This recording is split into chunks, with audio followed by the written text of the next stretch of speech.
Assalamu alaikum guys, and welcome to another episode of Smile2jannah. Smile2jannah. The Quranly app. Subscription cheaper than Netflix, encouraging Quran reading, modern, engaging and fun. Download it today. Whilst going about minding my own business on Twitter, as you do, I came across a clip.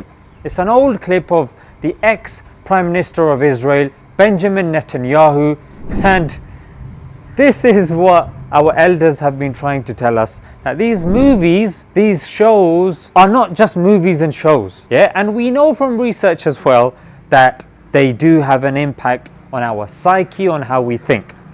Let's hear what Benjamin has said. Obviously, we like to see a regime change, at least I would, in Iran, just as I would like to see in Iraq. The question now is a practical question. What is the best place to proceed? It's not a question of whether Iraq's regime should be taken out, but when should it be taken out? It's not a question of whether you'd like to see a regime change in Iran, but how to achieve it. Iran has something that Iraq doesn't have. Iran has, for example, 250,000 satellite dishes.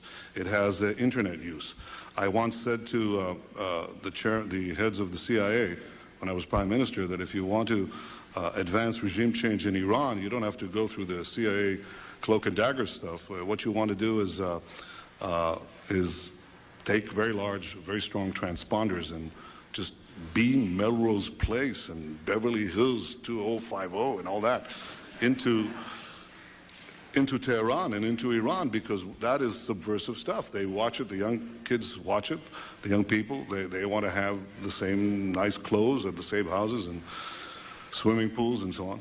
As you guys can see, he says that if you are to incur regime change, just send a few of these movies and a few of these programs and it will do the job for us, for it will liberalize people. I mean, that was what he was referring to. Yeah, Iran and Iraq, they're religiously motivated. Therefore, send a few of these programs. You'll get them, to change their minds and become more liberal and become more westernized, more desires and materialism and fashion and the likes. And fashion is, of course, dictated by the West. And like I alluded to, there is research also to suggest that, and this was done on churchgoers, that if they started frequenting movies and the likes, their attendance at church decreased. Now, when we look at the impact that these shows can have, they can influence regime change, they can change the government, they can change the mentality of a nation.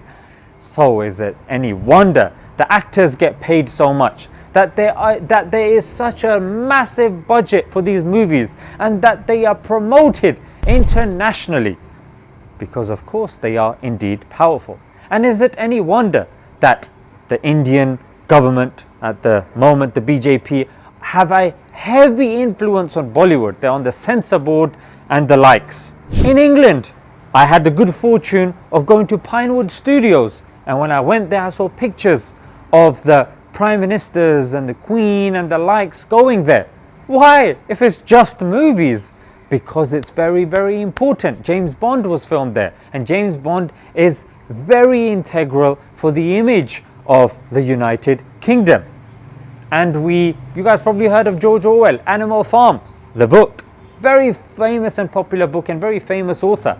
Animal Farm, when it had a cartoon adaptation, the CIA changed the ending because obviously the ending the way it was would have been bad for the United States. So we know the impact movies can make, and now we've heard from, let's face it, one of the most powerful nations on the planet.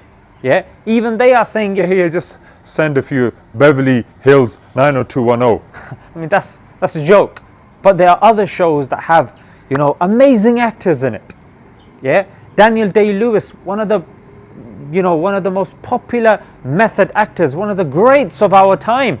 They used him for Abraham Lincoln. Yeah, Abraham Lincoln. They also used Steven Spielberg for that as well. Why so much investment in Abraham Lincoln? Because he is a key figure in the history of the United States. So what do I say about the parents and the people that are watching? Well, I'll tell you what. I'm not saying don't let your kids watch movies. I'm not saying keep them away and keep them mollycoddled and in your arms. No, what I'm saying is when you watch this stuff, equip them so that they can see the propaganda and the manipulation that these movies offer. So when your kids are by themselves with their friends or whatnot, even yourself, you can see these tools at play and at use. For example, Captain America. Is he an accurate representation of America as we know today? When we know these people are obsessed with dropping bombs everywhere, mate.